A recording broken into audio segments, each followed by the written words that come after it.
नमस्कार, आप देख रहे हैं एबी स्टार न्यूज। मैं हूं आपके साथ सपना वर्मा। वक्त हो चला है अपना उत्तर प्रदेश का। बुलेटिन की शुरुआत सिद्धार्थनगर की खबर के साथ। सिद्धार्थनगर में भू सशक्ति अभियान के तहत यहां पर डुमरियागंज सांसद लोगों को संबोधित करते हुए नजर आए। भू सशक्तिकरण अभियान कार्यक्रम के तहत हारे हुए बूथों पर विधानसभा डुमरियागंज के अंतर्गत असनहरा गांव में केंद्र और प्रदेश सरकार की ओर से चलाई जा रही विभिन्न योजनाओं के बारे में डुमरियागंज के सांसद जगदंबिका पाल ने विस्तार से चर्चा की। इस दौरान सांसद जगदंबिका पाल ने केंद्र सरकार की कई योजनाओं की जानकारी दी और साथ ही साथ बताया कि जहां पहले की सरकारें पक्षपात, जातिवाद, क्षेत्रवाद के हिसाब से काम करती थी, वहीं भाजपा की केंद्र सरकार प्रदेश में गरीबों के लिए काम कर रही है। साथ ही साथ उन्होंने कई तरह की योजनाओं के बारे में बताया, जैसे कि उज्ज्वला पेंशन, मुफ्त राशन, सौभाग्य योजना के अंतर्गत फ्री बिजली कनेक्शन, कन्या सुमंगल योजना। कई योजनाओं के तहत जनता को सुविधाएं मुहैया कराई जा रही हैं। आज देश में लगभग 80 करोड़ से ज़्यादा लोगों को मुफ्त राशन के वितरण को भाजपा की मोदी योगी सरकार ने आगे 3 महीने तक बढ़ाने का काम किया है। प्रधानमंत्री बनने के बाद प्रधानमंत्री मोदी ने लगभग लोकसभा की चौखट पर कहा था कि ये सरकार इस देश के गरीबों की सरकार होगी और प्रधानमंत्री ने आज ये कर दिखाया है।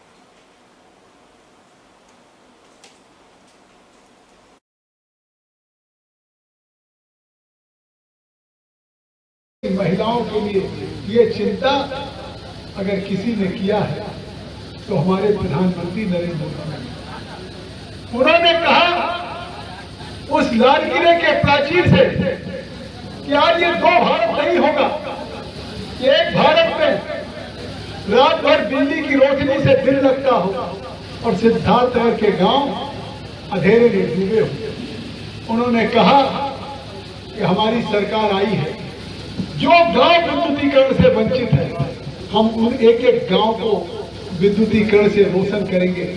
और आप यकीन करिए 18,000 गांव को प्रधानमंत्री नरेंद्र मोदी जी ने अभियान चला करके विद्युतीकरण करने का काम किया। उनका यात्रा यही नहीं हुई। उन्होंने जब गांव का विद्युतीकरण कर दिया, उनके सम्मान में हम सांसद लेकर के आए कि आज भी गांव में विद्युतीकरण हो गया, लेकिन बहुत से लोग हैं जो गांव में बिजली का कनेक्शन नहीं ले सकते। गांव में कनेक्शन लेने के लिए, मीटर के लिए, बिजली के लिए लोगों को पैसा देना पड़ता। मथुरा में महामंडलेश्वर आचार्य धर्मेंद्र को धमकी दी गई है। दरअसल ये धमकी अलकायदा की ओर से दी गई है, जिसमें कि कन्हैया लाल जैसे उनको मारने की धमकी दी गई है। भारत को हिंदू राष्ट्र संबोधित घोषित कराने के लिए प्रयासरत वृंदावन के एक महामंडलेश्वर को धमकी मिलने का सिलसिला थमने का नाम नहीं ले रहा। महामंडलेश्वर को 3 महीने में दूसरी बार धमकी मिली है। दरअसल सुनरक स्थित महेश्वर धाम में भारत को हिंदू राष्ट्र घोषित कराने के उद्देश्य से अखंड श्री राम यज्ञ चल रहा है। इतना ही नहीं, महेश्वर धाम के पीठाधीश्वर महामंडलेश्वर आचार्य धर्मेंद्र गिरी गोस्वामी ने हाल ही में अपने रक्त से पत्र लिखकर प्रधानमंत्री से भारत को हिंदू राष्ट्र घोषित करने की मांग की है। महामंडलेश्वर को अप्रैल महीने में भी बिहार से धमकी भरा फोन कॉल आया था। इस मामले में उन्होंने थाना जयंत में मुकदमा दर्ज कराया था। वहीं एक बार फिर धमकी भरी कॉल आई है। शनिवार की देर शाम को कॉल करने वाले एक अज्ञात व्यक्ति ने खुद को अलकायदा ग्रुप का सदस्य बताते हुए पहले 5 मिनट 56 सेकंड तो वहीं दूसरी बार 3 मिनट 60 सेकंड की बात की। दोनों फोन कॉल में वो व्यक्ति धमकी भरे अंदाज में बात करता हुआ नजर आया। महामंडलेश्वर धर्मेंद्र गिरी गोस्वामी को अज्ञात नंबर से कॉल आई थी। कॉल करने वाले व्यक्ति ने कहा कि उदयपुर में कन्हैया लाल को जिस तरह से मौत के घाट उतारा गया, उसी तरह से और भी सरप्राइज देंगे। साथ ही कहा गया कि जब तक नुपुर शर्मा को फांसी मिल जाती है, तब तक ऐसी घटनाओं को अंजाम देते रहेंगे।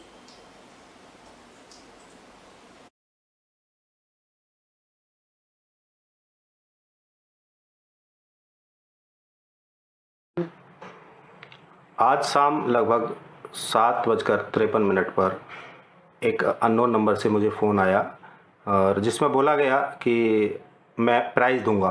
मैंने पूछा क्या प्राइज़ दोगे, तो मुझे बताया गया कि जैसे उदयपुर में दर्जी की हत्या की गई है, उसी तरीके का बहुत जल्द एक प्राइज़ और दूंगा।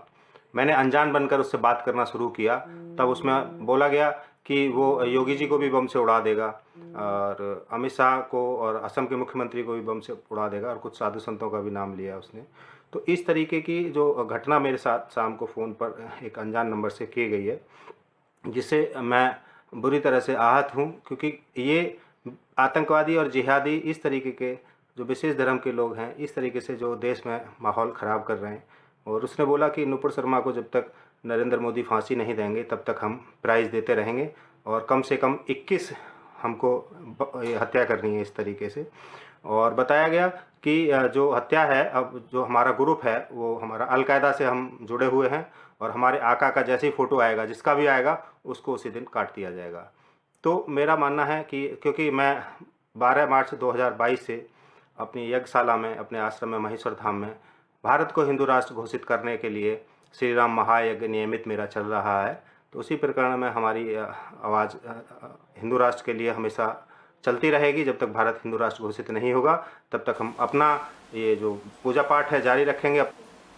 औरैया में पुलिस को ऑपरेशन लंगड़ा के तहत बड़ी कामयाबी हाथ लगी है। जवाबी कार्रवाई में पुलिस ने 2 बदमाशों में से एक बदमाश को गोली मारी, जिसमें कि उसका पैर घायल हो गया।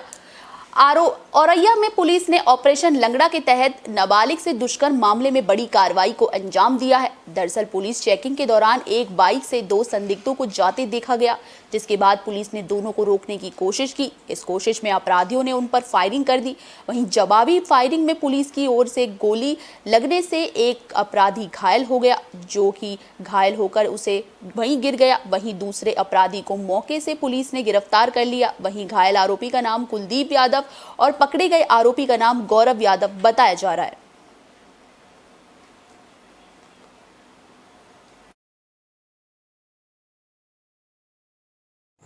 क्या पूरा मामला है? ये कुछ घटनाओं के संबंध में मुखबिरी सूचनाएं जो प्राप्त हुई थी, उसके क्रम में सभी थाना क्षेत्रों में 7, साढ़े 7 से 9, 10 के बीच में संदिग्ध वाहन व्यक्तियों की चेकिंग के निर्देश निर्गत किए गए थे। तो अचलदा थाना क्षेत्र में भी जो है नहर पुलिया है, घसारा नहर पुलिया के पास चेकिंग लगाई गई थी। यहाँ भरतना की तरफ से एक बाइक आई जिसका नंबर 1 मिसिंग था, तो हमारी पुलिस पार्टी ने उसको चेक किया, रोकने का प्रयास किया, तो उसने फायर कर दी और फायर करके चकमा लेके आगे भागने लगे। तो सिखाए हुए तरीके से पुलिस की टीम ने उसका पीछा किया और पीछा करते समय उनको चेतावनी दी कि भाई आप रुक जाइए, अदरवाइज फायरिंग की जाएगी, लेकिन उन लोगों ने बैकफायर किया। तो पुलिस पार्टी ने अपने बचाव में जो है एक फायर की है, जिसमें एक अभियुक्त के दाहिने पैर में गोली लगी है। और जब इनको रोका गया और फिर पूछताछ की गई तो पता चला कि ये लोग परसों रात्रि की एक घटना थी अचलदा थाना क्षेत्र में, जिसमें एक 14 साल की पीड़िता के साथ 3 लोगों ने सामूहिक दुष्कर्म किया था। तो ये उसके 2 वांछित हैं जो बाइक पर थे और कहीं भागने का प्रयास कर रहे थे। तो टीम ने जब रोका तो इन्होंने उस पर फायर किया। एक का नाम इसमें जो घायल है वो कुलदीप यादव पुत्र विजयपाल, और दूसरे का नाम है गौरव यादव पुत्र आशुतोष। औरैया में तेज रफ्तार का कहर देखने को मिला, लेकिन गनीमत की बात यह रही कि इसमें कोई नुकसान नहीं हुआ, जनहानि नहीं हुई। औरैया में बिधूना कोतवाली क्षेत्र में किरतरपुर गांव में तेज रफ्तार का कहर देखने को मिला। दरअसल पेड़ और बिजली का खंभा तोड़ते हुए तेज रफ्तार अनियंत्रित ट्रक घर में जा घुसा। इस दौरान घर में सोए लोग बाल बाल बच गए। वहीं इस घटना को लेकर पीड़ित के मुताबिक बिजली के खंभे को तोड़ते हुए पेड़ से टकराकर काउंटर तोड़ते हुए ट्रक घर में जा घुसा। इस दौरान बड़ी जनहानि हो सकती थी जो टल गई। वहीं घटना को अंजाम देने के बाद ट्रक चालक मौके से फरार है, तो वहीं पुलिस मामले की जांच में जुट गई है।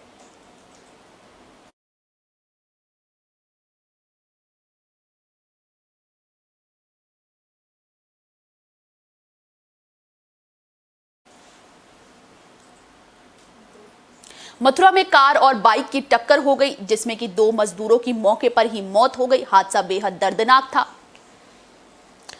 घटना जयंत थाना क्षेत्र के अंतर्गत देवी आर्ट्स मार्ग में दर्दनाक हादसे की है, जहां पर 2 मजदूरों ने अपनी जान गंवा दी। दरअसल अनियंत्रित कार ने बाइक सवार को रौंद डाला। इस दुर्घटना में बाइक सवार 2 मजदूरों की मौत हो गई, तो वहीं कार चालक मौके से फरार हो गया, जिसके बाद ग्रामीणों ने शव को राष्ट्रीय राजमार्ग पर रखकर जाम लगा दिया और जमकर हंगामा किया। इस दौरान ग्रामीणों ने पुलिस पर चालक को भगाने का गंभीर आरोप भी लगाया। इस पूरे जाम के दौरान ग्रामीणों ने आरोपी चालक पर कार्रवाई सहित मुआवजे की मांग की है, जिसके बाद पुलिस ने लोगों को समझा बुझाकर शांत करती हुई किसी तरह नजर आई।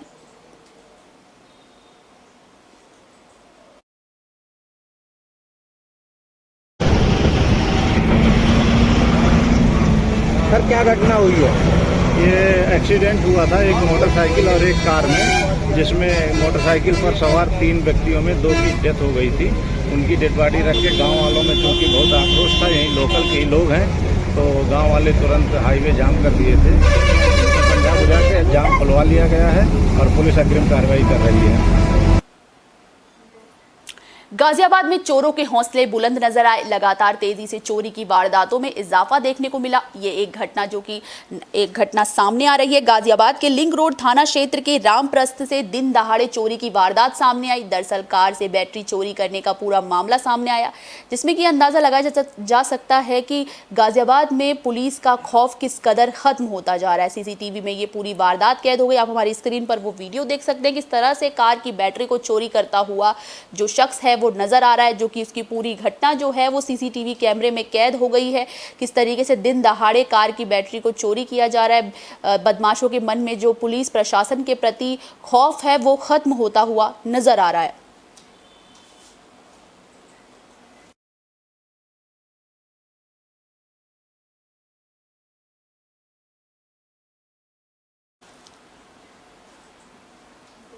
आगरा में बारिश के चलते गौशालाओं की हालत बद से बदतर नजर आई। लगातार दलदल भरने से यहां पर गायों को काफी दिक्कतें हो रही हैं। जिम्मेदारियों की अनदेखी से 4 गौवंश की मौत का मामला भी सामने आया। दरअसल लगातार हो रही बारिश से गौशालाओं के लिए मुसीबत बन चुकी है, जिस वजह से दलदल जैसी समस्या पैदा हो रही है। इससे पहले कुछ दिनों पहले ही प्रदेश के डिप्टी सीएम केशव प्रसाद मौर्य ने गौशाला का निरीक्षण किया था। वहीं अब जो गौशालाओं की दयनीय स्थिति है, उससे योगी सरकार पर कई सवाल उठने लाजमी है।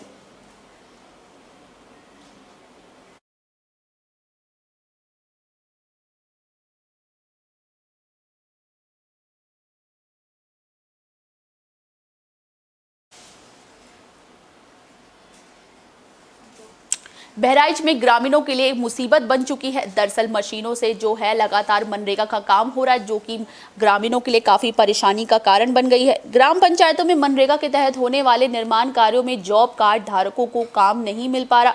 इसके बजाय जेसीबी से खुदाई और पटाई का कार्य किया जा रहा है। चितौरा ब्लॉक के बनवारी गोपालपुर गांव पंचायत में जेसीबी से तालाब खुदाई और सड़क पटाई कार्य किए जाने से लोगों में भारी आक्रोश है। ग्रामीणों ने इसकी शिकायत मुख्य विकास अधिकारी को भेजकर जांच और कार्रवाई की मांग की है।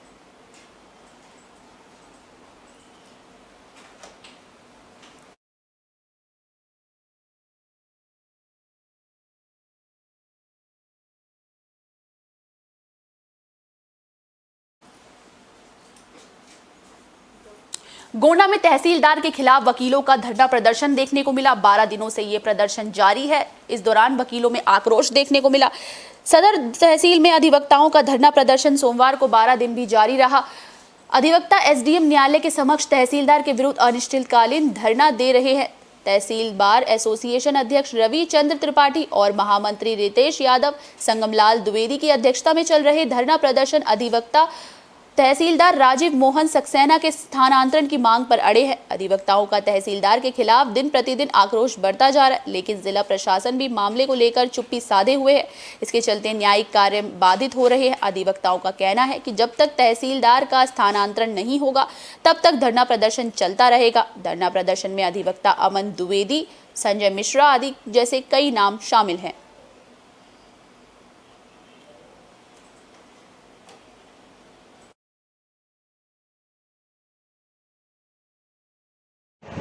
जो अधिवक्ताओं का लगातार धरना प्रदर्शन चल रहा है, इस पे अभी तक क्या कुछ हुआ, क्या निर्णय हो गया? देखिए, अब सवाल इस बात का परिणाम अपने हाथ में तो होता नहीं है और लड़ाई बेईमानी और भ्रष्टाचार के खिलाफ। बेईमानी भ्रष्टाचार का मुद्दा बहुत ही बड़ा मुद्दा, बहुत ही मजबूत मुद्दा है, किसी व्यक्ति विशेष के खिलाफ नहीं है। और बेईमानी की दीवारें बहुत मजबूत होती हैं। बेईमान का कवच भी, बेईमान को बचाने वाले भी बहुत से लोग होते हैं। तो ऐसी स्थिति में हमारा आंदोलन आज 12वां दिन है। अब कहाँ पहुँचा और कहाँ नहीं पहुँचा हम इसके बारे में अभी नहीं बता सकते, लेकिन प्रशासन जिस तरीके से हलाकाम है, एक बेईमान को बचाने के लिए 6 थाने की पुलिस लगा देना और अधिकारी दुबक के अपने चैम्बर में खाली बैठे रहना, यही ये बताता है कि इस आंदोलन से कितना प्रशासन सहमा हुआ है, बैक फुट पर है।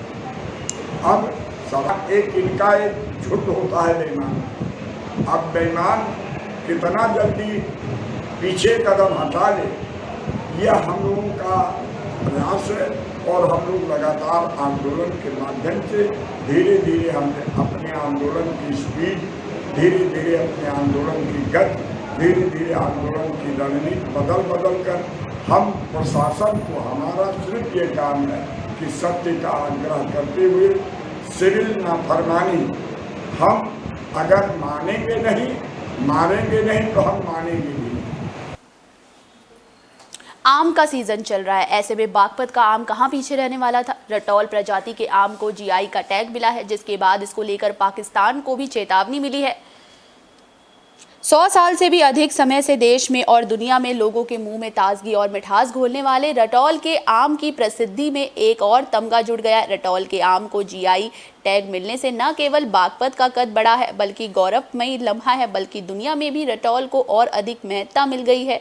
इस अवसर पर बाग मालिक जुनैद फरीदी ने रटौल के आम पर अपना हक जताने पर पाकिस्तान को कड़े लहजे में चेतावनी दी है और साथ ही साथ पाकिस्तान को कई बातें सुनाई है। उन्होंने कहा कि पाकिस्तान दुनिया का सबसे झूठा देश है। पहले तो उसे करगिल के युद्ध में पटकनी दी थी, इंशाअल्लाह इस बार उसे रटौल के आम के नाम की लड़ाई में भी पटकनी दी जाएगी। उन्होंने कहा कि अगर आवश्यकता पड़ी तो इंटरनेशनल कोर्ट में भी पाकिस्तान को घसीटा जाएगा। जुनैद फरीदी ने कहा कि पाकिस्तान अनवार रटौल के नाम से इस आम को अपने यहाँ की किस्म बताता है, लेकिन वो अपने यहाँ रटौल गाँव को कहाँ से लाएगा और साल 1920 और 35 में हमारी ओर से कराए गए रजिस्ट्रेशन को किससे कराएगा। रटौल आम हमारे भारत देश की पैदावार है और यहीं से रटौल के पेड़ अब के पाकिस्तान में बंटवारे के समय लगाए गए थे।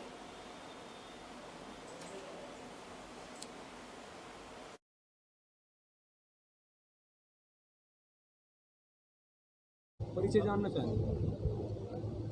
मैं Junaid Faridi Rataul mango producers association से हूँ और ये इसके अध्यक्ष हैं।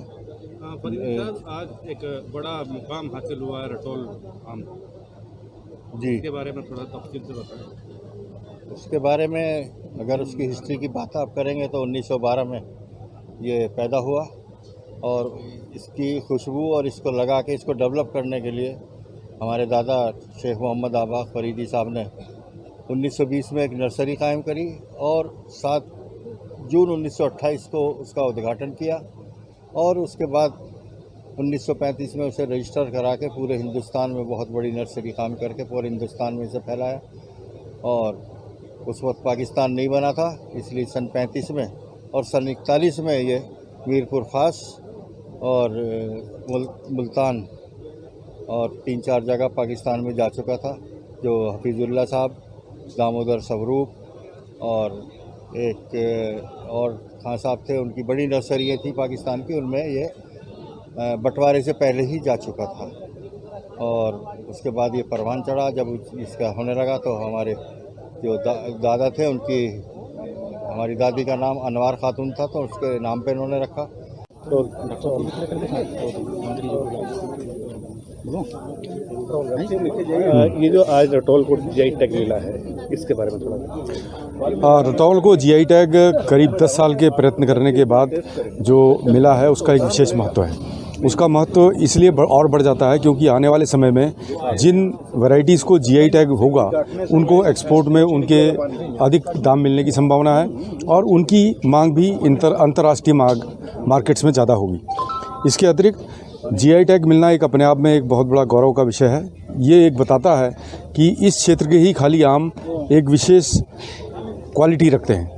रतौल दूसरी जगह भी होता है, लेकिन दूसरी जगह पे होने वाला रतौल यहाँ के रतौल का मुकाबला नहीं कर सकता है, इसीलिए जीआई टैग दिया गया है। डॉक्टर, एक मेन चीज़ ये है कि अनवर रटौल के नाम से पाकिस्तान लगातार जो है हक जताता रहा है, लेकिन अभी जो वहाँ पर जीआई रजिस्ट्रेशन का कार्य है वो बहुत पीछे हैं।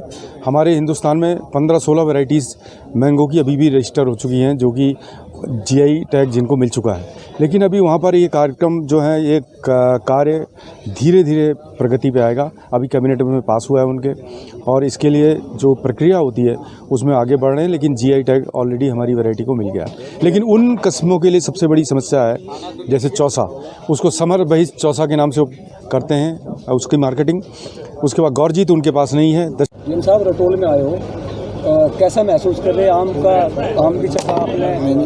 जी देखिए, बहुत ही अच्छा महसूस हो रहा है सभी लोगों को, और ये हम सभी लोगों के लिए, जनपद बागपत के लिए और विशेषकर रटौल के सभी लोगों के लिए बहुत खुशी की बात है कि हम लोगों ने एक बहुत ही प्रतिष्ठित और बहुत ही जो अच्छी एक चीज़ रहती है जीआई टैग का, वो उन्होंने अर्जित किया। और मैं इसके लिए रटौल जो मैंगो ग्रोवर्स एसोसिएशन है उसको, जुनैद फरीदी साहब को, उनके परिवार को और बहुत सारे लोग जो इस पूरे कार्यक्रम से जुड़े रहे, हमारे बहुत सारे साइंटिस्ट, चाहे वो लखनऊ के हों, आईसीआर के हों, और पूरी जनता को बहुत बहुत बधाई देना चाहूँगा। और मुझे पूरी उम्मीद है कि इस जीआई टैग के मिलने से हम लोग एक नए आयाम को छुएंगे, एक नई कोशिश को छुएंगे, और इसमें जिस प्रकार की नई कोशिशें हम लोग करनी है इसमें हम लोग मिलकर काम करेंगे और आने वाले भविष्य में रटौल आम को और अच्छी ख्याति पर और अच्छी बुलंदी पर पहुँचाएंगे। शामली में आंगनवाड़ी कार्यकर्ताओं ने प्रिंसिपल के खिलाफ मोर्चा खोल दिया और डीएम को प्रिंसिपल की कंप्लेन दी है। थाना आदर्श मंडी क्षेत्र के गांव सिलावर के प्राथमिक विद्यालय में आधा दर्जन से अधिक आंगनवाड़ी कार्यकर्ता डीएम दफ्तर पहुंची। इस दौरान आंगनवाड़ी कार्यकर्ताओं ने डीएम शिकायती पत्र देकर बताया कि विद्यालय के प्रधानाचार्य ने आंगनवाड़ी कार्यकर्ताओं का लगातार उत्पीड़न किया है और कर रहा है। आरोप है कि प्रधानाचार्य आंगनवाड़ी कार्यकर्ताओं से अभद्र व्यवहार करता है और गाली गलौज और जाति सूचक जैसे शब्दों का इस्तेमाल करता है। आरोप है कि प्रधानाचार्य ने आंगनवाड़ी कार्यकर्ताओं के केंद्रों का विद्युत कनेक्शन काट दिया और पंखों को भी जबरन उतरवा लिया। आंगनवाड़ी कार्यकर्ताओं ने आरोप लगाया कि प्रधानाचार्य ने शौचालय में भी ताला लटका दिया है, जिससे कि आंगनवाड़ी कार्यकर्ताओं को काफी दिक्कतों का सामना करना पड़ रहा है।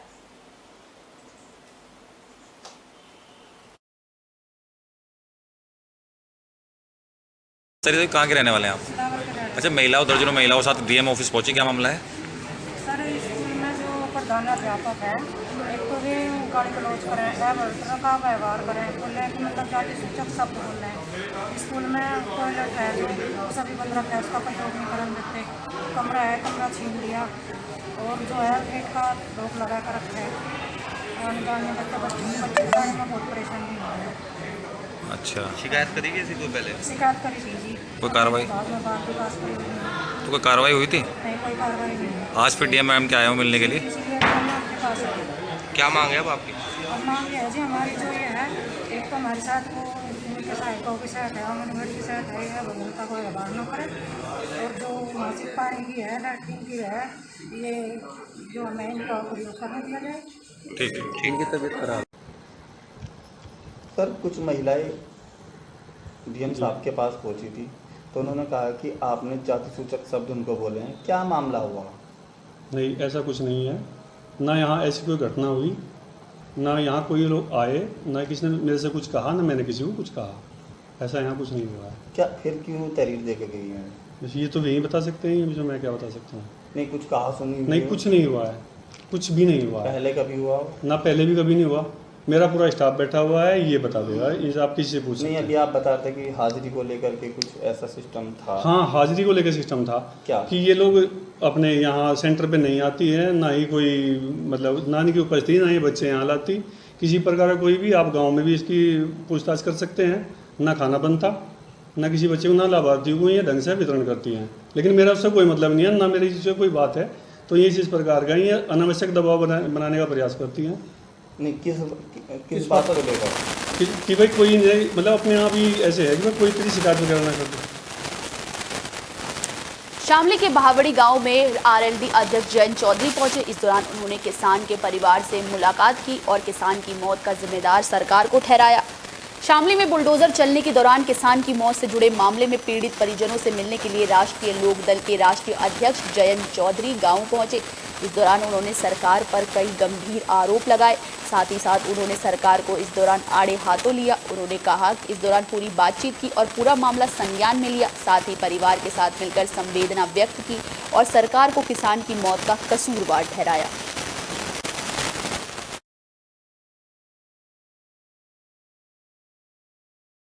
बहुत दर्दनाक एक घटनाक्रम हुआ है और ये एक नंगा नाच है।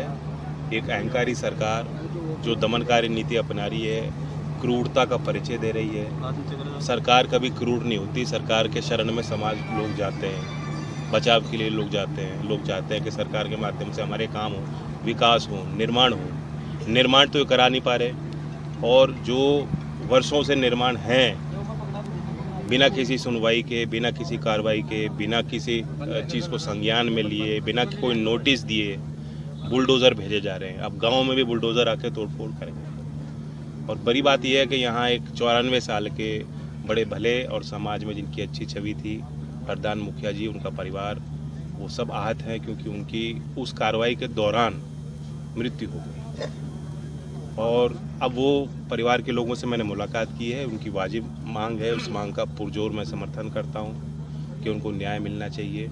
अमानवीय व्यवहार हुआ क्योंकि अधिकारी यहाँ मौजूद थे, सरकारी बुलडोज़र चल रहा था और चलते चलते एक अच्छे इंसान का निधन हो रहा है, मृत्यु हो रही है। उसे देखते हुए भी अपनी कार्रवाई को नहीं रोका गया। तो ऐसे जो क्रूर शासक हैं उनका भी कुछ समाधान होना चाहिए जनता के हाथ से। और जो पीएम मोदी के छोटे भाई प्रहलाद मोदी मथुरा पहुंचे। इस दौरान उन्होंने बांके बिहारी मंदिर में जाकर भगवान बांके बिहारी के दर्शन किए और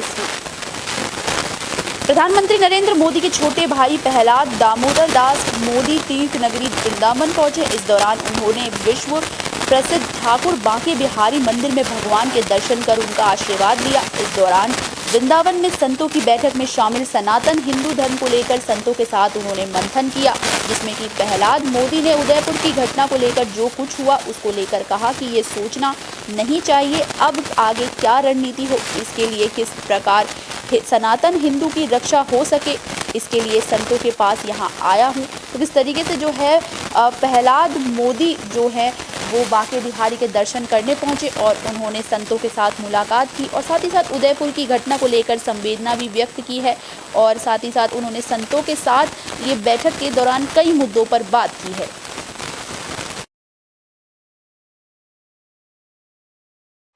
स्ट्राइक में एयर स्ट्राइक किया और उनको दिखा दिया कि इस देश के संतों के आशीर्वाद से इस देश की जनता में, इस देश की सनातन परंपराओं में इतनी ताकत है कि राम लंका जाकर रावण को मार सकते हैं, तो हम तुम विधर्मियों को भी तुम्हारे ही डेरे में आके मारेंगे और मार सकते हैं, ये दिखाया था।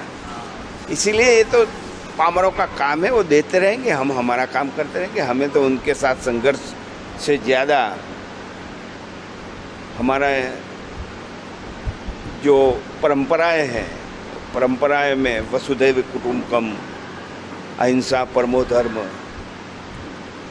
इन परंपराओं को हम छोड़ना नहीं चाहते। लेकिन हमारे परशुराम जी ने भी कहा है कि यदि हमारे पर कोई वार करता है तो उसको हम स्वीकार नहीं कर पाएंगे। वक्त आने पर उसको भी जवाब दे देने का, और जो परशुराम जी ने किया है वही हम करके दिखा रहे हैं और करते रहेंगे।